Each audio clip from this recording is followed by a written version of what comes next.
दोस्तों, ये कहानी कौशल नरेश प्रसन्नजीत और उनके युद्ध के बलवान हाथी पायक्का के बारे में है। पायक्का हाथी बहुत बुद्धिमान, बहुत साहसी और बहुत चतुर था।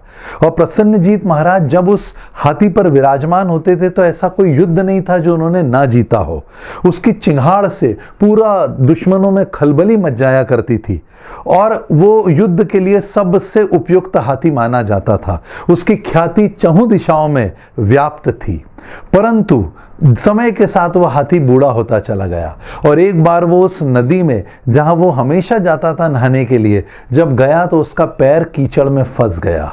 कीचड़ में पैर फंस गया। हाथी ने पूरा जोर मारा, पूरी ताकत लगाई, परंतु वो नहीं निकल पाया, क्योंकि वक्त के साथ हाथी बूढ़ा हो चला जाता है। सबकी शक्तियां समय के साथ धीरे धीरे कम होती जाती है, आपकी भी मेरी भी। ये एक यूनिवर्सल ट्रुथ है। तो ऐसी दुर्दशा को देखकर पूरे नगर में ये बात फैल गई कि वो बलशाली हाथी पायक्का अब पानी में कीचड़ से भी अपना पैर बाहर नहीं निकाल पा रहा है। और भीड़ पूरी एकत्रित हो गई और हाथी की आंखों से आंसू भी आने लगे। और ये बात जब राजा को पता चली तो राजा उस नदी किनारे पहुंचे और फिर पुराने महावत को बुलाया गया, जिन्होंने इस हाथी पर बैठकर सैकड़ों युद्ध राजा के साथ जीते थे। महावत जैसे ही उस नदी के तट पर आया, वो हाथी की दुर्दशा देखकर जोर जोर से हंसने लगा। महाराज ने पूछा कि इस हंसने के पीछे का कारण क्या है। उन्होंने बोला, मैं इसका सीधे जवाब देता हूं। युद्ध का बिगुल लाया जाए। और युद्ध का बिगुल लाया गया और पूरी ताकत से जब युद्ध का बिगुल बजा तो हाथी को अपनी सुप्त शक्तियों का एहसास हुआ। उसे ऐसा लगा जैसे वो युद्ध भूमि में है और युद्ध का आगाज हो चुका है। हाथी ने अपनी सारी शक्तियां एकत्रित की और पूरा जोर मारकर आसानी से अपना पैर कीचड़ से बाहर निकाल लिया। ये कहानी हाथी और महावत की नहीं है, ये कहानी आपकी, मेरी और परिस्थितियों की है। आज जिन परिस्थितियों में मेरा सीए फाउंडेशन का स्टूडेंट फंसा हुआ है, ये वो कीचड़ है। वो पायक्का हाथी कोई और नहीं, वो आप हो। वो महावत की भूमिका में जो छोटी सा रोल मैं अदा कर रहा हूं, वो मैं आपके सामने हूं। युद्ध का बिगुल बजना है। छोटी मोटी परिस्थितियां, सर डर लग रहा है, आखिरी 30 दिन बचे हैं, कैसे पढ़ाई करेंगे, क्या होगा सर।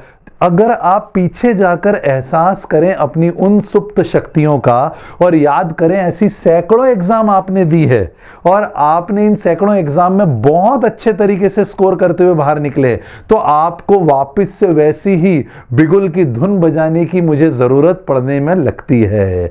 मैं इस समय बिगुल बजा रहा हूं परीक्षा का, और परीक्षा का बिगुल बजते ही मेरे सारे पायक्का हाथी और मेरी सारी हथनियां सब अपने सुप्त शक्तियों को जागृत करें, रियलाइज योर ट्रू पोटेंशियल, और जरा सा जोर मार के आसानी से कीचड़ से हम बाहर आ सकते हैं। तो दोस्तों, it is all about realising your potentials which are lying in the dominant state. ऐसा आपके और मेरे साथ जीवन में कितनी बार हुआ है। कभी कभी हमको लगता है कि हम किसी काम के नहीं रहे, फिर क्या करते हैं हम, एक नेगेटिव थॉट से फिर 10 नेगेटिव थॉट्स और आते हैं। इसकी जगह पीछे जाके एक बार हम चेक कर लें हमारे पुराने अचीवमेंट्स, और उनको अगर हम बेंचमार्क बना लें और उनको हम सोचें, तो ये सारी परिस्थितियां तो बहुत मामूली सी प्रतीत होंगी। आइए देखते हैं इन 30 दिनों के अंदर हम कैसे सीए फाउंडेशन के एग्जाम की तैयारी करेंगे। आप देख सकते हैं स्क्रीन पर एक मैंने टाइम टेबल आपके लिए बना के रखा है, और ये वीडियो इसलिए भी बनाया क्योंकि बहुत सारे बच्चों का कहना था कि सर कोई ऐसा स्टडी प्लान बताइए कि हम 30 दिन में कैसे पढ़ाई करेंगे। तो सुनिए बेटा, आप देख सकते हैं आज 9 तारीख है, 10, 11, 12, 13, 14, 15 आपके सामने स्केड्यूल है, वो दिख रहा है। उसमें हम इंपॉर्टेंट टॉपिक्स जो मिस हो गए वो देखें। जैसे देखें, आज अगर हम बोले 9 तारीख है, 10 तारीख को एक दिन में मैथ्स में सारे इंपॉर्टेंट टॉपिक्स जो मिस हुए हैं उनको क्विक रिवीजन मारे, कॉपी के केवल पन्ने पलटे। 11 तारीख को स्टैटिस्टिक्स करें, 12 तारीख को अकाउंटेंसी, 13 को जैसा आप देख सकते हैं लॉ, 14 को आ गया BCR, क्योंकि लॉ में देखिए इंग्लिश वाला पोर्शन बहुत स्कोरिंग है और इसलिए उसको एक दिन दीजिए। ऐसा नहीं कि sir I can speak English, I can talk English, I can walk English, English is a very funny language. नहीं भाई, उससे स्कोर करना है हमको, तो वो इंग्लिश पर एक समय दीजिए, वहां से इंग्लिश और कम्युनिकेशन का स्कोर लेके लॉ को कंपनसेट करा जा सकता है। और 15 तारीख को इकोनॉमिक्स का एक बार क्विक रिवीजन कर लीजिए। मैं जानता हूं गागर में सागर भरने की बात कर रहा हूं, मैं 30 दिन में पूरा सिलेबस समेटने की बात कर रहा हूं, पर मेरा पायक का हाथी और प्रसन्नजीत महाराज का यह महावत, हम मिलकर इस कीचड़ से, इन परिस्थितियों से आएंगे बाहर, ये तय रहा। बस ध्यान से फॉलो कीजिए बेटा जो मैं शेड्यूल आपको बता रहा हूं। तो आपने क्या करा, 10 से लेकर 15 तारीख तक के एक एक दिन में हमने सिर्फ इंपॉर्टेंट टॉपिक्स जो हमारे मिस हो गए थे, जो स्कोरिंग टॉपिक्स थे, उनके कॉपी के पन्ने पलट के तैयारी कर ली। अब क्या होगा, 16 तारीख से पेस और सारे टीचर्स रिवीजन लेकर आपके सामने आएंगे।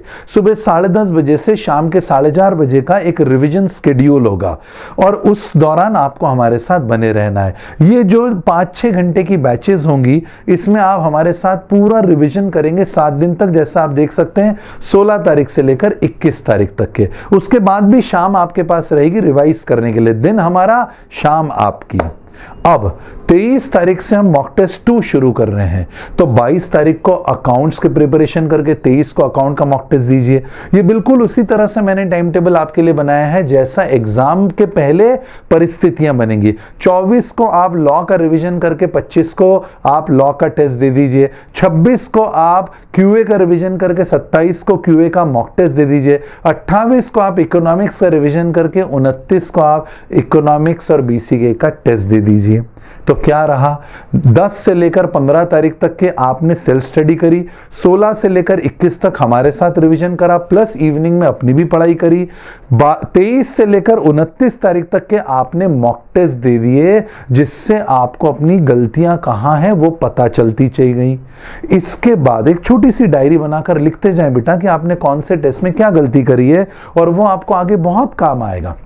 फिर अब एग्जाम करीब आ रही है। अब देखिए आप 30th और 1st को मैंने 2 दिन आपके लिए क्यूए के रखे हैं, समय कम है इसलिए 2 दिन में क्यूए फटाफट कॉपी के पन्ने, स्कैनर और जो क्लास वर्क की कॉपी वो हमने देख ली तो काम हो जाएगा। वैसे ही 2nd को लॉ का एक क्विक रिवीजन, क्योंकि एग्जाम के पहले एक एक दिन की तैयारी करनी है, उस हिसाब से ये शेड्यूल है।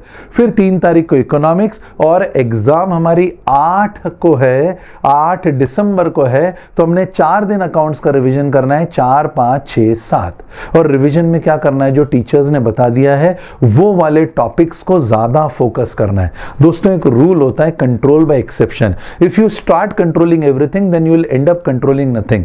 अगर आप सब कुछ कंट्रोल करने जाएंगे तो कुछ भी कंट्रोल नहीं कर पाएंगे। इसलिए इस 1 महीने में सब कुछ कंट्रोल ना करें, केवल काम की इंपॉर्टेंट चीजों पर ही फोकस बनाकर उस पर कंट्रोल करें।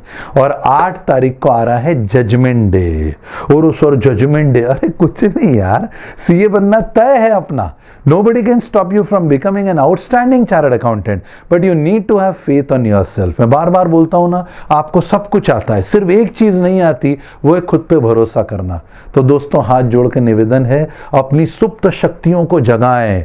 वो जो बलशाली हाथी था, जो बचपन में बहुत स्ट्रांग था, जो डरता घबराता नहीं था, लड़ता भिड़ता था, युद्ध जीतता था, वो तुम ही हो। पर एक बार रियलाइज करो अपने पुराने अचीवमेंट्स, नेगेटिव थॉट्स की जगह क्या अच्छा करा है उसको देखो, और फिर ये परिस्थितियां जो कीचड़ की हैं, इसमें से हम तुरंत बाहर आ जाएंगे। अच्छा बताओ, द्रौपदी ने सबसे ज्यादा प्यार अर्जुन से करा, बराबर, और इसीलिए उसे नर्क मिला, जबकि 5 पति थे। तो नियम के मुताबिक 5 से बराबर प्रेम करना चाहिए था, पर ज्यादा प्रेम अर्जुन से करा इसलिए नर्क मिला। वैसे ही आपके भी 5 पति है। यस, आपके 5 पति है। कौन? मैथ, स्टैट्स, अकाउंट, लॉ और इको। ये 5 से बराबर बराबर प्रेम करना है। जो पसंद है वो नहीं करना है, जो जरूरी है वो करना है। I will repeat, what is more important has to be focused and rest of the things can be left easily। और ऐसा जब हम करेंगे और सभी पतियों से बराबर प्रेम करेंगे तो हमें बेटा नर्क नहीं मिलेगा असफलता का, और हम सीए फाउंडेशन की ये जरा सी बारीक एग्जाम आराम से निकाल देंगे। तो wishing you most and more of your abilities और अपनी जो ना इंटरनल पोटेंशियल्स को जरा जागृत अवस्था में लेकर आ जाओ और अंदर से चिंघाड़ो और रोर करो और एग्जाम को बोलो कि मैं आ रहा हूं, तैयार रहना। Thank you so much. God bless you all. Bye bye.